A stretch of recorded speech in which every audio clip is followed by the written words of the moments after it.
لا قوة إلا بالله العلي العظيم.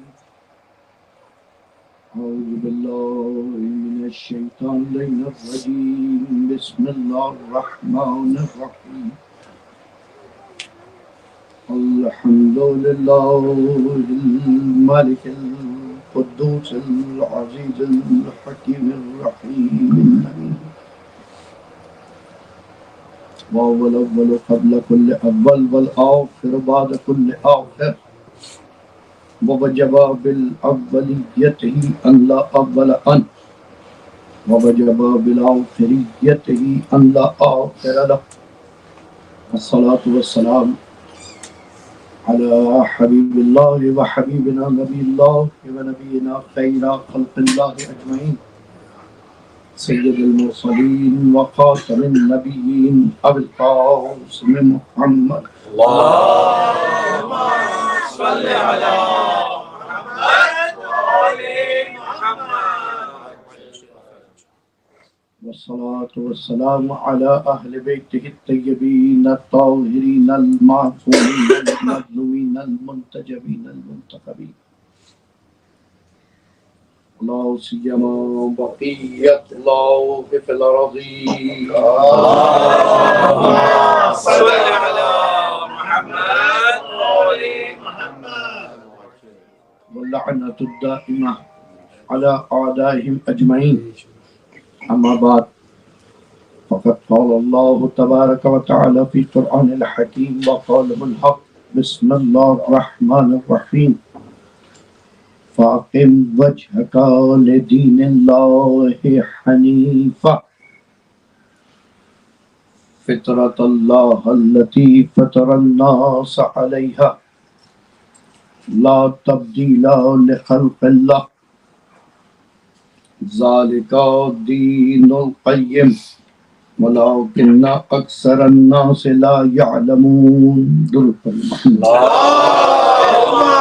صل على محمد وآل محمد. عزیزان گرامی، آج کی سالانہ مجلس اعزا کے لیے جو عنوان گفتگو ہے وہ اتحاد و اتفاق ہے. اچھا، عدیل بھی کمال کرتے ہیں. پہلے ایک موضوع دیا تھا شیعہ و شیعت، اور آج موضوع ہے اتحاد و اتفاق. پہلی نظر میں ایسا لگتا ہے کہ دونوں موضوع اپوزٹ ہیں، لیکن حقیقت میں دونوں موضوع ایک ہی ہیں. شیعت یعنی پیروی کرنا، پیچھے چلنا. اسی لیے جنازے کے ساتھ چلنے کو تشیع کہا جاتا ہے. ہم اہل تشیع نہیں، اہل تشیع. جو کہا جائے اہل تشیع ہیں، ہم ان کے پیچھے چلنے والے ہیں، اہل بیت. اور یہی نقطہ اتحاد ہے. لیکن کمال یہ ہے کہ بعض چیزوں کا حسن یہ ہے کہ وہ جو نقطہ اتحاد ہو وہی نقطہ اختلاف ہو. مثال کے طور پہ آسان کروں تو خدا کی توحید، واحد ہونا خدا کا نقطہ اتحاد ہے تمام ادیان میں، اور خدا کا واحد ہونا ہی نقطہ اختلاف ہے. سبحان اللہ، سبحان اللہ. اگر اس کو واحد مان لیا جائے تو اختلاف ختم. بالکل اسی طرح سے نبوت و خاتمیت ہی نقطہ اختلاف ہے، اور وہی در حقیقت نقطہ اتحاد ہے.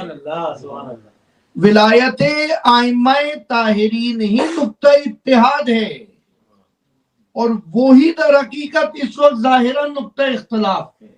ظاہراً کہہ رہا ہوں، یاد رکھیے گا. اس لیے کہ یہ نقاط اتحاد جو پوائنٹ آف یونٹی ہے وہ خدا کی جانب سے رکھے گئے ہیں تو نقطہ اتحاد ہیں. جب انسان اپنی جانب سے انہیں دیکھنا چاہتا ہے وہ نقطہ اختلاف ہے.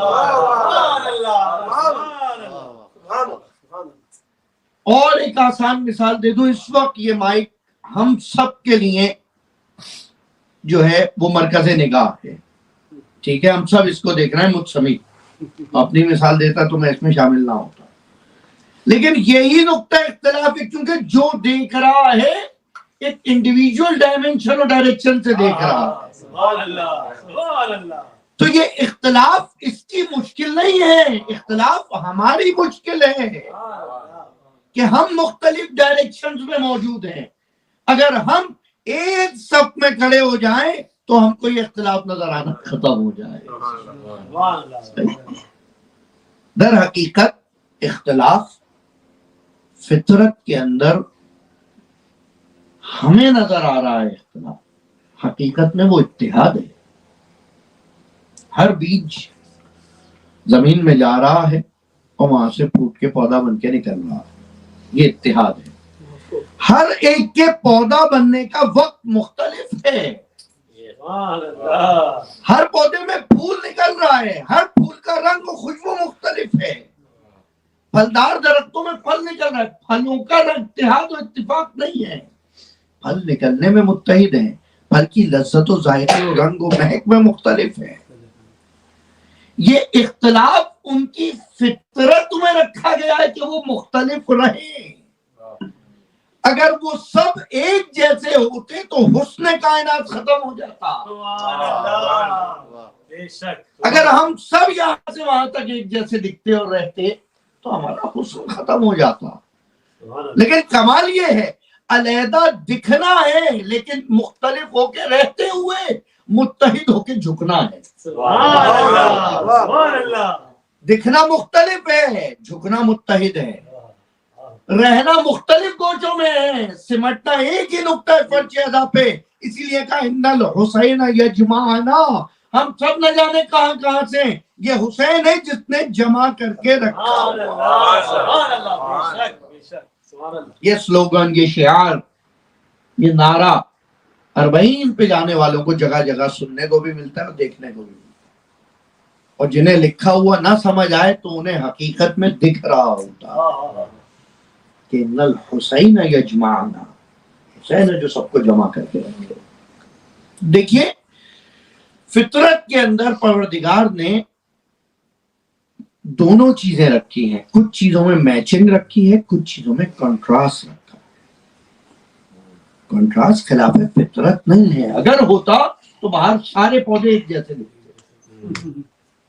صحیح، ہم انسان سارے ایک شکل کے ہوتے ہیں لیکن ہماری صلاحیتیں بھی مختلف رہیں گی، لیکن سب کی ڈائریکشنز، ڈائمنشنز کچھ ہی خدا کی طرف رہنی چاہیے. فاقم وجہک لدین اللہ حنیفہ. تمہارے چہرے مختلف ہیں لیکن سب کے سب ایک پاکیزہ دین کی طرف اپنے رخ کر لو، اس کے اندر اتحاد قائم ہو جائے گا. اور تم علیحدہ علیحدہ جب جھک رہے تھے تو تمہیں ثواب بھی کم مل رہا تھا، حسن بھی کم تھا. جب سب جمع ہو کے ایک ساتھ ہو جاؤ گے تمہارا حسن بھی بڑھ جائے گا، تمہارا ثواب. سبحان اللہ. سبحان اللہ. تو یعنی یہ ہے حقیقت میں اتحاد و اختلاف کا نظریہ. سورہ روم کی 30ویں آیت 30 چیپٹر 30 ورس 30، 30ویں سورہ 30ویں آیت. اور یہ کمال آیت ہے. میں اکثر اپنے طالب علموں کو، بچوں کو، اسٹوڈنٹس کو یہ آیت یاد کروا دیتا ہوں، اتنا پڑھتا ہوں. اس کی وجہ یہی ہے کہ فطرت اللہ التی فطر الناس علیہا، یہ وہ فطرت الہی ہے کہ جس پہ خدا نے انسان کی فطرت قائم کی ہے. اب آج اس مختصر سے وقت میں ہم اس چیز کو اگر سمجھ جائیں تو بہت ساری مشکلیں حل ہو جائے گی. درود پڑھیے ایک مرتبہ. اللہم صل علی محمد وآل محمد.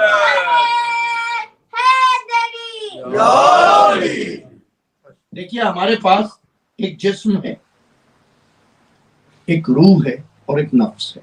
تین چیزیں ہیں. انسان مجموعہ ہے تین چیزوں کا، جسم و روح و نفس. نفس وہ صلاحیتیں ہیں، وہ کیپیسٹیز ہیں جو وقت کے ساتھ ساتھ بڑھتی رہتی ہیں. جسم ایک لمٹ تک بڑھتا ہے اور اس کے بعد بڑھنا بند ہو جاتا ہے. ایک حد تک ہے کمال جسم جو ہے. کمال جسم کی مثال اس نے دنیا میں پودوں میں رکھ دی، جانوروں میں رکھ دی. ہر درخت نکلنے والا ایک لمٹ تک بڑھے گا اور اس کے بعد نہیں بڑھے گا. کمال اس درخت کا یہ ہے کہ وہ وہاں تک پہنچ جائے جتنا اسے ہونا چاہیے تھا. ٹھیک. کمال حیوان کا یہ ہے کہ وہ جس کام کے لیے بنا ہے وہ کرتا رہے. صحیح ہے. کمال انسان کا اپنے جسم کو کسی مقام تک لے جانا نہیں ہے، اپنے روح کو اس مقام تک لے جانا ہے جہاں خدا لے جانا چاہتا ہے. اگر ہم بھی وہ تمام کام کرنے لگے جو حیوان ہی کر رہے تھے تو پھر ہم اور وہ ایک ہی جیسے ہیں. تو پھر ہمارا کمال کمال حیوانی تو ہوگا، کمال انسانی نہیں ہوگا. بھائی انسان اچھا گھر بنا لے تو جانور ہم سے اچھا گھونسلہ بنا رہا ہے. افزائش نسل ان کے ہاں جس حساب سے ہماری اسی حساب سے ہو جائے تو یہ ہمارے لیے کمال نہیں ہے. کھانے کے لیے ڈھیر جمع کر لیا جائے تو یہ حیوان بھی یہ کام کر رہا ہے، اس میں کمال نہیں ہے. ٹھیک. تو وہ کمال جو انسان کے لیے رکھا گیا وہ کمال یہ ہے، یا ایھا الانسان انک کادح الی ربک، تمہیں تمہارے رب کی طرف لے جایا جا رہا ہے. کل شیء خلقت لک وخلقتک لی، میں نے تمام چیزوں کو تیرے لیے بنایا اور تجھ کو اپنے لیے بنایا. سمجھنا یہ ہے کہ جتنی چیزیں میرے اطراف میں ہیں وہ میرے لیے ہیں. اگر مجھ تک پہنچ رہی ہے تو میری ہے، لیکن میری ہونے کے بعد بھی مجھے یہ یاد رہے کہ کل تک یہ چیز تھی اور میں نہ تھا، اور کل یہ چیز رہے گی اور میں نہیں ہوں گا. اور ہو سکتا ہے میں اور یہ شاید دونوں فنا ہو جائیں. تو فانی چیزوں کے لیے جان نچھاور کرنا انسانیت کی قدر نہیں ہے. ان فانی چیزوں سے، ایک ٹیمپریری ایگزسٹنس سے جو ہمارے اطراف میں ہے، ان سے ایک ایسا ایسنس نکالنا ہے جو لافانی ہو جائے. سبحان اللہ. بہت توجہ چاہتا ہوں. اسی فانی شے سے، اسی فانی دنیا، ایک درخت ہے، پلانٹ ہے، اس میں ایک پھول نکلا. کتنی زندگی ہے پھول کی؟ 4 6 8 10 15 20 دن 25 دن، اس سے زیادہ نہیں. صحیح. جب پھول 20 25 دن میں ختم ہو گیا تو پھر اب خوشبو بھی ختم ہو گئی اور رنگ بھی ختم ہو گیا. ٹھیک. رزق خاک بن گیا، مٹی میں مل گیا. لیکن اگر کوئی ہنرمند ہے، لیکن اگر کوئی ماہر ہے، لیکن اگر کوئی صلاحیت رکھتا ہے کہ اس پھول سے رنگ نکال لے اور وہ رنگ ہمیشہ چلتا رہے، صحیح. یہ کمال پھول میں نہیں ہے، یہ کمال انسان میں ہے. اس پہلے دور میں رنگوں کے لیے، رنگنے کے لیے کپڑے، پھولوں کا استعمال ہوتا تھا. وہاں سے رنگینی شروع ہوئی ہے. ٹھیک ہے. اسی طرح خوشبو ہے. وہ پھول جو 20 دن کی زندگی لایا تھا، اس میں سے میں ایسا ایسنس نکال لوں جو 20 سال چل جائے تو یہ میرا کمال ہے. اسی طرح پھل ہے. پھل آیا تھا کچھ دن کے لیے، میں ہوں جو اسٹوریج میں رکھ رہا ہوں، کولڈ اسٹوریج میں رکھ رہا ہوں. جانور کچھ دن کے لیے تھا جسے میں اپنے برقی سرد خانے میں یا فریزر میں رکھ کے مہینوں چلا رہا ہوں. بقرعید کا گوشت جو ہے وہ اگلی عید تک کھا رہا ہوں. ٹھیک ہے. یہ میرا کمال. دنیا کی جتنی چیزیں ہیں ان کی زندگی خدا نے بہت کم رکھی، لیکن ان سب کو ایک طول دینے کے لیے انسان کو صلاحیت دے دی کہ انسان ان سب کو زیادہ زندگی دے سکتا ہے. اور خود انسان جو 50 60 سال کے لیے آیا تھا، اس کو کہا کہ میں تمہیں ہمیشہ رکھ سکتا ہوں، تمہیں میں ہمیشہ رکھ سکتا ہوں. جس طرح تم چیزوں کی زندگی بڑھا سکتے تھے، ضرورت اس امر کی ہے جس طرح انہوں نے تمہارے پاس آ کے سپردگی کر دی، مشن کر دیا. اسی طرح اگر تم میرے پاس آ کے سپردگی دکھاؤ تو میں تمہیں ایسے ہی رکھ سکتا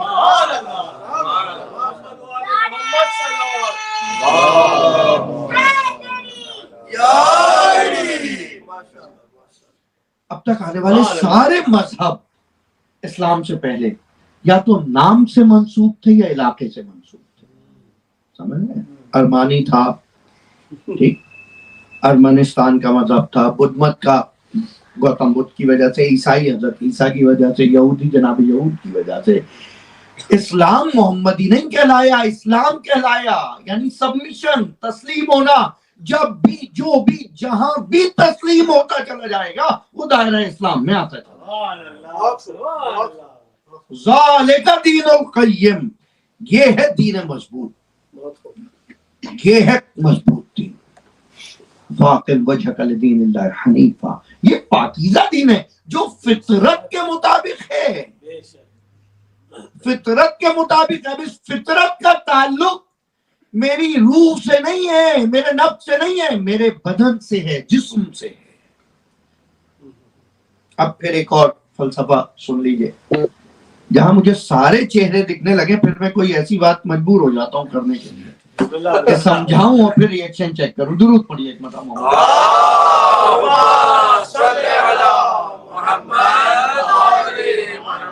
ہم نے کہا جسم، عقل، دو چیزیں ہوئی. ہمارے پاس جسم ہے، ہمارے پاس عقل ہے اور نفس ہے، یا روح ہے. اور روح اور عقل ایک ہی ہیں بائی دا وے، یہ بتا دو. جو عقل ہے وہی روح ہے، جو روح ہے وہی عقل ہے. سمجھ رہے ہیں آپ؟ پہلی خلقت ہے عقل، سبحان اللہ. پہلی خلقت اول ما خلق اللہ العقل. اور پیغمبر نے کہا اول ما خلق اللہ نوری، یعنی یہ سمجھیں وہ نور پیغمبر جو ہے وہ مجسم عقل ہے. سبحان اللہ. اسلام دین فطرت ہے، وہ فطرت کہ جو اس روح اول اور عقل اول میں رکھی گئی تھی. وہ عقل نہیں جو کیلکولیشن سے ہم سمجھتے ہیں. اور کر رہے ہیں آپ؟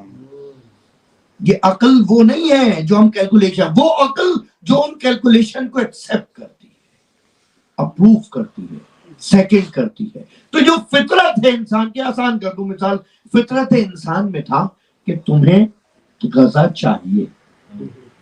فطرت بدلتی نہیں، عادت بدلتی ہے. فرق یہ، عادت ماحول کی وجہ سے بدلے گی، علاقے کی وجہ سے بدلے گی، کلچر کی وجہ سے بدلے گی، ٹائم کے حساب سے بدلے گی. فطرت نہیں بدلے گی. پہلے دن بچہ روتا ہوا پیدا ہو رہا تھا، آخری دن تک اگر پیدا ہوگا تو روتا ہوا پیدا. رونا فطرت ہے. اب کس طرح رونا ہے اور کس در پہ رونا ہے یہ کمال انسان.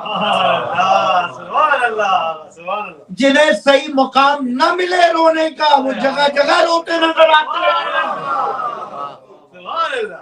اور جنہیں وجہ اور جگہ پتہ چل جائے وہ پھر کہیں روتے نظر نہیں. اسی لیے معصوم نے فرمایا روز محشر ہر آنکھ رو رہی ہوگی الا من بکا علی الحسین، مگر وہ آنکھ کہ جو دنیا میں حسین پہ رو چکی ہو. اور محمد والے محمد بلند ترین صلوات. اللہم صلی علی محمد. فطرت یہ، فطرت میں کیا تھا؟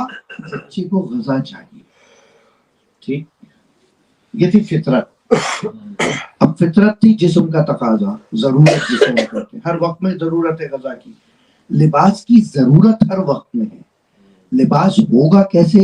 یہ ہدایت کے اوپر منحصر ہے، جو بتائے گا ویسے پہنا جائے گا. صحیح؟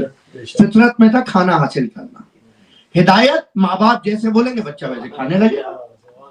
بھائی آپ کا بچہ سالن روٹی کھا رہا ہے، ٹھیک ہے، بچپن سے آپ کا بچہ سالن روٹی کھا رہا ہے. اور جس کا بچہ سالن روٹی نہیں ہے وہ فروٹ کھا رہا ہے، ویجز کھا رہا ہے، ٹھیک. اور دوسرے ایشیا میں پیدا ہونے والا بچہ پیدا ہوتے ہی وہ چاپ اسٹک سے کھا رہا ہے. یہ بوڑھے ہو گئے چاپ اسٹک نہیں سمجھ رہی ہم سے، ہے یا نہیں ہے؟ تو فطرت ہے کھانا. ماحول، والدین، استاد، نبی، ولی، یہ سب ہے ہادی. سبحان اللہ. یہ سب اس ضرورت کو ڈائریکٹ کرتے کہ کیسے ضرورت تک پہنچو گے. بچے کے لیے فطرت میں اتنی معصوم تھی وہ فطرت کہ اسے بس یہ پتا تھا چوسنا ہے، غذا ہونٹوں کے استعمال سے حاصل کرنی ہے. اب آپ کپڑا دے دیتے ہو کپڑا چوسنے لگتا بچہ. یہ آپ کی مشکل ہے کہ آپ نے وہ شے دی جہاں سے وہ سیراب نہ ہوا. یہی مشکل ہے جو در اہل بیت کو چھوڑ کر دوسرے دروازوں پہ اپنی روح کی پیاس بجھانا چاہتے ہیں، وہ موجود ہیں لیکن سیراب نہیں ہو پا رہے۔ سبحان اللہ سبحان اللہ۔ ہادی صحیح نہیں ملا انہیں جو انہیں صحیح دروازے تک لے آتا، جو انہیں صحیح جگہ تک لے آتا۔ اور پھر اس کے بعد پروردگار نے فطرت میں یہ دین رکھا۔ اچھا اگر فطرت میں رکھا آپ کہیں تو پھر سب اس دین پہ کیوں نہیں ہے؟ ٹھیک، تھوڑی دیر اور ساتھ اگر فطرت میں ہی ہے تو پھر سب فطرت میں کیوں نہیں ہے؟ کہ بھئی ایسا ہے کہ فطرت میں پاک صاف رہنا تھا۔ پہلے دن بچہ جیسے ہی گندا ہوا رویا، آپ نے اسے چھوڑ دیا، توجہ ہی نہیں دی تو اسے عادت ہو گئی رہنے کی۔ فطرت ایسی نہیں تھی، عادت ہے جو اس کو گندگی کی۔ فطرتاً کو ضرورت تھی کہ وہ صاف رہے اور وہ چاہتا تھا صاف رہے، سمجھ رہے؟ فطرت کے اندر عبادت کی خواہش ہے، کس کی عبادت کرے یہ ہدایت کا معاملہ ہے۔ اس لیے دنیا کے ہر کھنڈرات میں جب کہیں پر جا کر کہیں سے کلچر نکالا جائے گا، مونجو دڑو سے لے کر بابل تک اور مصر کی ممیز تک جب بھی نکلے گا یہ اثر نکلے گا کہ انسان عبادت کی خواہش رکھتا تھا، لیکن ہر جگہ سے بت نکل رہے ہیں علاوہ بابل کی تہذیب کے علاوہ اب تک جہاں جہاں سے تہذیبیں نکلی ہیں۔ اور یہ بھی عجیب ہے، نے کہا تھا کہ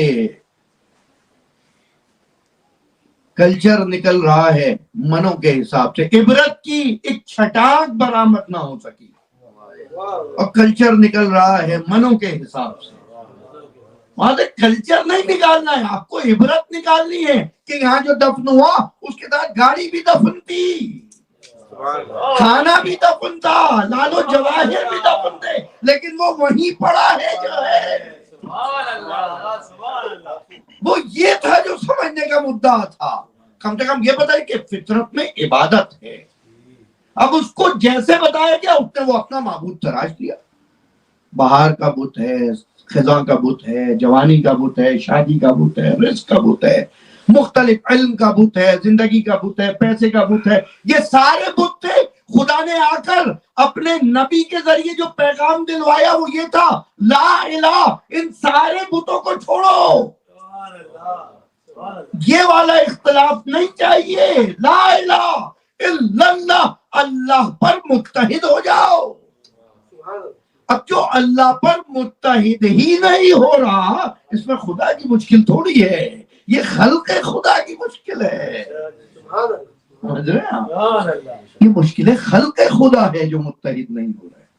خدا نے تو کہا تھا وَاعْتَصِمُوا بِحَبْلِ اللَّهِ جَمِيعًا، کہ مولا متحد رہیں۔ دیکھیں قرآن نے کہا اللہ خدا کی رسی کو مضبوطی سے تھامو، ہم بھی بھائی یہی کہہ رہے ہیں، لیکن آپ جس کو خدا کی رسی کہہ رہے ہیں وہ خدا کی رسی نہیں ہے، وہ شیطان کا پھندا ہے۔ مشکل یہ ہے تشخیص موضوع جس کو کہا جاتا ہے، یہ ٹائٹل، یہ عنوان کس پر صادق ہے، یہ مشکل ہے۔ آپ کہہ رہے ہیں خدا کی رسی کو مضبوطی سے تھامو، تو خدا کی رسی وہ ہوگی جو تمہیں تخت خلافت و حکومت تک لے جائے، یا وہ جو تمہیں محراب عبادت تک لے جائے؟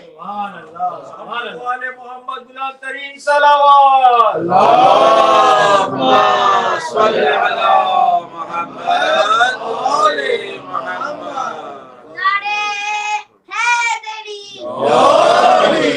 دیکھا ہم نے اتحاد اس معنی میں، فطرت کے اندر جو دین ہے وہ فطری ضروریات کو پورا کر رہا ہے۔ اچھا دوسری ایک اور چیز بہت غور سے، یہ جملہ خالی ایسے کہ سیو کر لیں دماغ میں، فطرت کے اندر اجمال ہے، تفصیل نہیں ہے۔ بس آج اتنا جملہ کافی ہے۔ فطرت میں اجمال ہے، سمری ہے، نیچر کے اندر ڈیٹیل نہیں ہے، ڈسکرپشن نہیں ہے، ٹھیک ہے؟ خدا کو پوچھنا ہے، بس یہ ہے۔ شکر منعم ہے فطرت میں کہ جو نعمت ہے اس کا شکر کرو۔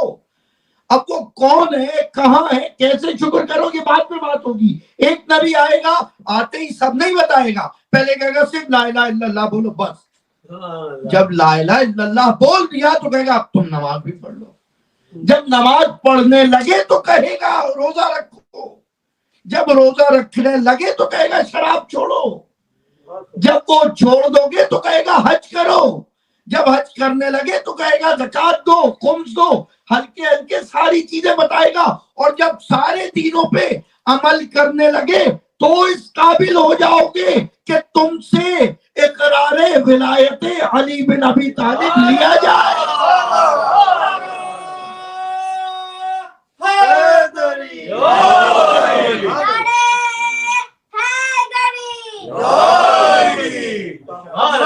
محمد صلوات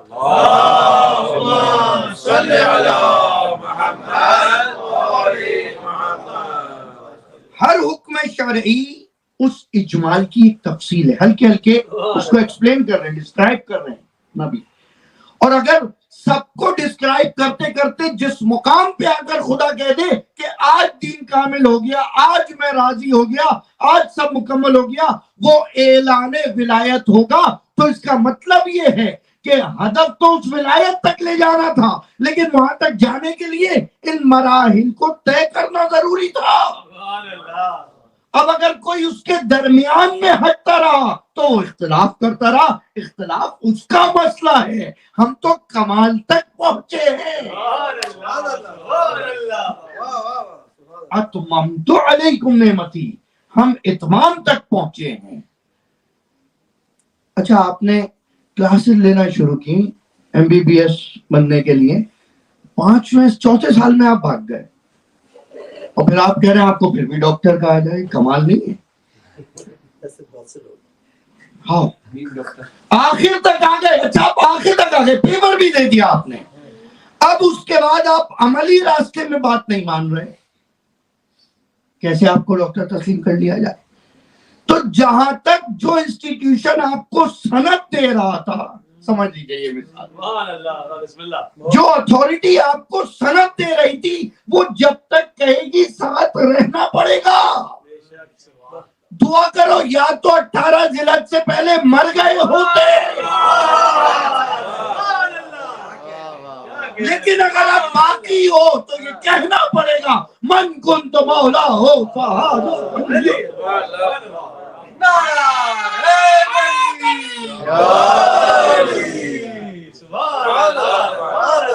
اہل حقیقت بھی ہے، اہل شریعت بھی ہے، اہل فطرت بھی ہے. اب اگر آپ اس کو اختلاف سمجھتے ہیں تو ٹھیک ہے بھائی، یہ اختلاف ہے. اختلاف تو ظاہر سی بات ہے، جو پہلا آ گیا وہ مختلف ہے باقی پیچھے رہ جانے والوں سے. غلط تھوڑی ہے ہر اختلاف. ہمارے یہاں کانسیپٹ ہے کہ اختلاف یعنی غلط. نہیں نہیں نہیں، اگر اختلاف نہ ہو، یہاں سے وہاں تک ایک ہی طرح کے گھر ہوں، ایک ہی طرح کے لوگوں کے حسن کائنات کیا رہ جائے گا. کمال یہی ہے، پھول مختلف ہوں لیکن اس طرح گلدستے میں ترتیب پائیں کہ وہ جذاب بن جائیں. اور آپ تو ملٹی کلچرل کمیونٹی کے لوگ ہیں. دیکھیں، فرق یہ ہے کہ اتنا نہ گھوٹا جائے کہ ہر ایک کا اپنا ذاتی ٹیسٹ اور اروما ختم ہو گیا. بہت خوب، بہت کیجیے گا اس جملے. بہت خوب. جو مکس فروٹ چاٹ ہے اس کا مسئلہ یہ ہے، اور ہر پھل ہر دوسرے پھل کے ساتھ میچ ہو کے فائدہ بھی نہیں پہنچاتا. یہ بھی جاننا ضروری ہے. کچھ جگہ پر نقصان دے جائے گا. ایسے ہی چلو، یہ سمجھ کون سمجھے گا؟ جو ان پھلوں کی فطرت جانتا ہوگا. اور میں نے گفتگو تمام کر دی. جو ان فروٹس کی حقیقت و فطرت جانتا ہوگا کہ بھئی کس کی صلاحیت کیا ہے، کس کا کام کیا ہے. ایک ذہن تیز کرنے کے لیے، ایک نیند لانے کے لیے دونوں ساتھ کھانے پریشان ہو جائیں گے. کرنا کیا ہے؟ اس بندے کو سلانا ہے، جگانا ہے. ایک بھوک لگانے کے لیے، ایک کھانا ہضم کرنے کے لیے دونوں پل ساتھ کر لیجیے. معدہ پریشان ہے کہ کیا کیا. اب یہ ممکن نہیں ہے کہ نہیں ہم اتحاد کے قائل ہیں، بھاگنے والا بھی ہمارا، ڈنڈا لے جانے والا بھی ہمارا. ایسے چلے گا، معین کرنا پڑے گا کہ تم قرار کے ساتھ ہو یا فرار کے ساتھ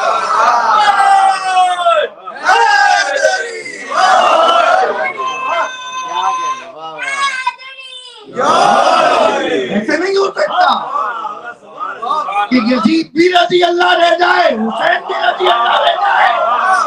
تمہیں طے کرنا پڑے گا کہ تم ادھر ہو یا ادھر ہو۔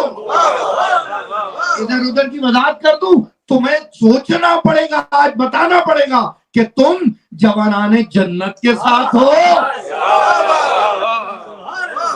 بھئی اگر ایک طرف جوانان جنت آ گئے تو اب دوسری طرف کون بچا؟ یہ آپ کیسے کہہ رہے ہیں؟ حضور جس رسول کے کہنے پہ جنت مانی ہے اسی رسول کے کہنے پہ جوانان جنت کو ماننا پڑے گا۔ اب جنت تقسیم کرنے والا وہ بتا رہا ہے جس نے جنت بتائی۔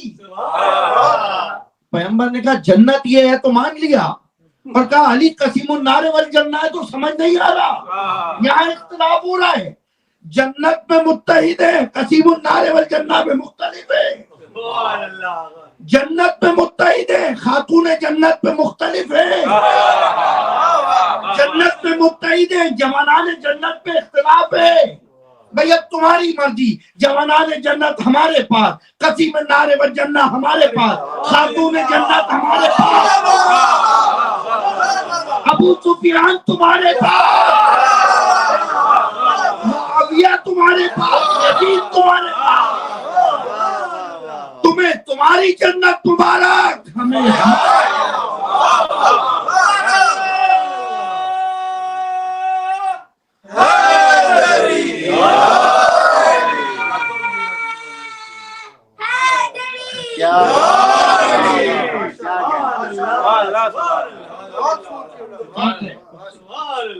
بھئی اگر اختلاف چاہیے ہی نہیں تھا، سارے ستارے ٹائم پہ چل رہے، ایک سیکنڈ سورج اوپر نیچے ہو جائے مجال نہیں ہے۔ کل سے باہر شروع ہونی ہے تو ہوگی۔ خدا ہم سب کو ایسا کر دیتا مسئلہ ہی نہیں تھا، ابھی تمہارا کمال کیا رہ جاتا۔ مجھے فرشتوں کو تو ثابت یہ کرنا تھا، اس کو عقل دوں گا، اختیار دوں گا، پھر بھی ان میں سے جو ہمارا ہوگا وہ ہمارا رہے گا۔ بھئی اگر اتحاد ہی رکھنا تھا تو جہنم نہ بنتی، سب کو ایک ساتھ جنت میں لے جانا تھا۔ اور خدا تو چاہتا بھی یہی تھا، اسی لیے فرمایا رسول نے کہ پروردگار کہتا ہے کہ لو اجتمع الناس علی حب علی ابن ابی طالب، اگر امت اتحاد کر لیتی عشق علی ابن ابی طالب پہ تو جہنم بنانے کی ضرورت ہے۔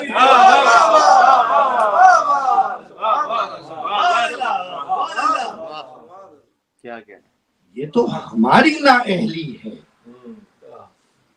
جو ایسا ہو رہا ہے۔ اچھا متحد ہوئے بھی کہاں؟ دشمنی اہل بیت پہ۔ اللہ بڑے قہر تھے تمہارے درمیان، تو آپس میں اختلاف تھے قبیلوں کے، تم جانی دشمن تھے ایک دوسرے کے، اور متحد ہوئے تو کہاں؟ حسین کے خلاف۔ اللہ آپ سنتے ہیں نا، بادشاہ روم بیٹھا تھا یزید کے دربار میں، یمن کے سرگردہ بیٹھے تھے یزید کے دربار میں، حبش کے لوگ بیٹھے تھے یزید کے دربار میں، سب متحد ہو گئے۔ کہاں متحد ہوئے؟ حسین کے خلاف۔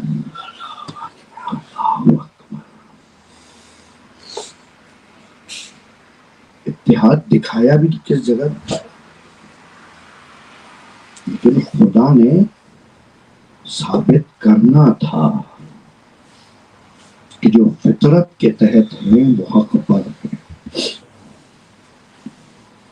جنہیں خدا نے رہبری کے لیے بنایا ہو انہیں پیچھے چلنے والوں کی ضرورت نہیں ہوتی، جس حال میں رہیں رہبر رہتے ہیں، راہ پر رہتے ہیں، راہ پہ چلانے والے، جس حالت میں رہیں وہ امام رہتے ہیں۔ اگر انہیں بنایا ہی لوگوں کو دنیا کی قیدوں سے آزاد کرنے کے لیے ہے تو لاکھ ہتکڑیاں پہنا دو، لاکھ بیڑیاں پہنا دو، وہ خود بھی آزاد رہیں گے اور درس آزادی بھی دیتے رہیں گے۔ اللہ عجیب جملہ ہے مولا حسین کا کربلا۔ مولا فرماتے ہیں کہ ارے اگر تم دین میں آزاد نہیں ہو تو کم سے کم دنیا میں تو آزاد ہو جاؤ، دنیا میں تو آزاد رہو، یعنی وہ چیز کم سے کم انتخاب کر لو جو میرے قتل کے بدلے نہ مل رہی ہے۔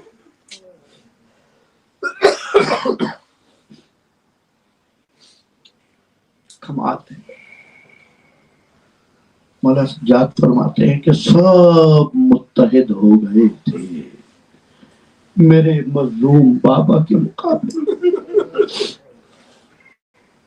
سب نے اپنا قبیلوں کا اختلاف بھلا دیا، سب نے اپنا رنگ و نسل کا اختلاف بھلا دیا، سب جمع ہو گئے اس ایک پیاسے کو مارنے کے۔ اور جب ہر طرف سے تیروں تلواروں تبروں سنان آتے رہے، بی بی زینب کی روایت ہے نا، بی بی کہتی ہے یہاں تک کہ لوگوں کے پاس ہتھیار ختم ہو گئے، اب انہوں نے زمین سے پتھر سید سجاد حالت غش میں، ایک پتھر ایسا لگا حسین کی پیشانی پہ، اور حسین نے اس کو دیکھا جس نے پتھر مارا اور اس سے ایک جملہ کہا، اور اس کے بعد حسین زمین پہ آ رہے ہیں۔ بی بی زینب فرماتی ہے ہر طرف سے شور و غوغا بلند ہوا کہ ارے حسین گر گیا، ہر طرف سے لوگ لوٹنے آ رہے تھے، یہاں تک کہ سر کو کٹا ہوا نیزے پہ دیکھا۔ اس عالم میں زمین لرزی، آسمان چیخیں بلند ہو رہی تھی، آسمان پہ فرشتے چیخ رہے تھے، پرندے رو رہے تھے۔ اس عالم میں سید سجاد خیمے سے باہر نکلے، وہ مولا کہتے بس میں نے یہ دیکھا کہ ایک نیزہ ہے جس میں میرے بابا کا سر بلند، ہائے سجاد، اور یہ دو کے نیزہ پہ بلند سر راستے میں کبھی آگے چل رہا تھا کبھی پیچھے چل رہا تھا۔ سید سجاد قریب بلا کے ظالموں سے کہتے تھے ذرا اس سر کو دور لے جاؤ، حسین کے بچے اسے دیکھ کے گریا کر، یہاں تک کہ شام میں ورود ہوا۔ کافی دیر سے اب وہ سر دکھ نہیں رہا تھا، نیزوں پہ اب وہ سر نہیں تھے، یزید کے دربار میں پہنچ چکے تھے، دربار سج گیا، قافلے کے اسیروں کو ایک ایک کر کے دربار میں لانا شروع کیا، یہاں تک کہ یزید جس کے سامنے ایک تشت موجود تھا اس پہ سے کپڑا ہٹاتا ہے اور چھڑی اٹھا کے ان ہاتھوں ان ہاتھوں میں جب مارتا ہے، امام سجاد کہتے ہیں وہ منظر میں کیسے بتاؤں کہ جب حسین کے خشک لبوں پہ چھڑی لگ